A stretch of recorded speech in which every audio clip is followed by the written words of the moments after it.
ഇന്നലെ രാത്രി തുടങ്ങിയ മഴയാണ് കേട്ടോ. ഇന്ന് രാവിലെ ആയപ്പോൾ ചെറുതായിട്ടൊന്ന് കുറഞ്ഞിട്ടുണ്ട്. പക്ഷേ വയലിലൊക്കെ വെള്ളം കയറിയിട്ട് ഇപ്പോൾ തോടിനൊപ്പം ആയിട്ടുണ്ട്. ആ കലങ്ങിയ വെള്ളം കാണുന്നത് തോടിൻ്റെ ഭാഗത്താണ് കേട്ടോ. ഇതാണ് വീടിൻ്റെ മുന്നിലുള്ള ഇടവഴിയിൽ ഇപ്പോഴത്തെ അവസ്ഥ. ചെറിയ മീനുകളൊക്കെ വന്ന് തുടങ്ങിയിട്ടുണ്ട്.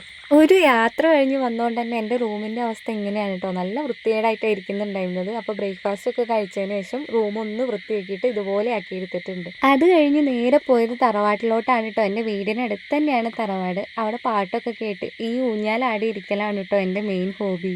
തറവാട്ടിൽ എനിക്ക് ഏറ്റവും ഇഷ്ടപ്പെട്ട റൂം ഇതാണ് കേട്ടോ. മഴയൊക്കെ ഉള്ള സമയത്ത് ഈ റൂമിൽ ഇരിക്കാനും കിടന്നുറങ്ങാനൊക്കെ നല്ല രസമാണ്. ഇതാണ് വീടിൻ്റെ മുകൾ ഭാഗം. ഇവിടുന്ന് നോക്കിക്കഴിഞ്ഞാൽ വയലിൽ വെള്ളം കയറിയതൊക്കെ നമുക്ക് വ്യക്തമായിട്ട് കാണാം.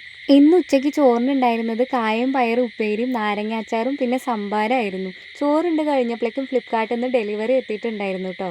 ഈ കുർത്തയുടെ റിവ്യൂ ഞാൻ മുന്നേ ഷോർട്സ് ആയിട്ട് അപ്ലോഡ് ചെയ്തിട്ടുണ്ടായിരുന്നു. ഇത് 240 റുപ്പീസിനാണ് കേട്ടോ ഞാൻ ഫ്ലിപ്കാർട്ടിൽ നിന്ന് വാങ്ങിച്ചിട്ടുള്ളത്. നല്ല അടിപൊളി കുർത്തയാണ്.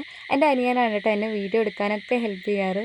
വീഡിയോ എടുത്തു കഴിഞ്ഞ് നേരെ പോയത് തുളസിയുടെ ഇല പൊട്ടിക്കാനായിരുന്നു. തുളസിയുടെ ഇലയും പച്ചമഞ്ഞളും മുഖത്ത് അരച്ച് തേക്കുന്നത് പിമ്പിൾസൊക്കെ പോകാൻ നല്ലതാണെന്ന് ഞാൻ പറഞ്ഞു കേട്ടിട്ടുണ്ട്. സന്ധ്യയായപ്പോൾ നമ്മളെ വീട്ടിലേക്ക് ഒരു ഗസ്റ്റ് വന്നിട്ടുണ്ടായിരുന്നു കേട്ടോ. ആള് കാറിൻ്റെ അടിയിൽ ഇങ്ങനെ കിടക്കുകയായിരുന്നു. എന്നെ കണ്ടപ്പോൾ പുറത്ത് വന്നിട്ട് കരയാൻ തുടങ്ങി. ഞാൻ ബേക്കറിയൊക്കെ കൊടുത്തപ്പോൾ പെട്ടെന്ന് തന്നെ കഴിച്ചു കേട്ടോ. നല്ല വിശപ്പുണ്ടായിരുന്നു എന്ന് തോന്നുന്നു. പിന്നെ നല്ല ഇണക്കമുള്ള പൂച്ചയായിരുന്നു കേട്ടോ. എൻ്റെ കാലിൻ്റെ അടിയിൽ വന്ന് ഇങ്ങനെ കിടക്കുകയായിരുന്നു. ഇതാണ് ഞാൻ നേരത്തെ പറഞ്ഞ എൻ്റെ അനിയൻ. ഇവൻ ഇടയ്ക്കിടയ്ക്ക് എനിക്ക് എന്തെങ്കിലും ഗിഫ്റ്റായിട്ട് കൊണ്ടുവരും കേട്ടോ. അവന് കിൻഡർ ജോയിൻ്റെ ഒപ്പം കിട്ടുന്ന കളിപ്പാട്ടോ അങ്ങനെ എന്തെങ്കിലും ആയിരിക്കും. ഇന്നൊരു കുഞ്ഞു ഡൈനോസറിനായിരുന്നു കൊണ്ടുവന്നിട്ടുണ്ടായിരുന്നത്. പിന്നെ ഡിന്നറൊക്കെ കഴിഞ്ഞതിന് ശേഷം രാത്രി ഞാൻ ബിജു മേനോനും സംയുക്ത വർമ്മയും മെയിൻ റോൾ അഭിനയിച്ചിട്ടുള്ള മഴ എന്ന് പറഞ്ഞ മൂവി കണ്ടിട്ടുണ്ടായിരുന്നു കേട്ടോ.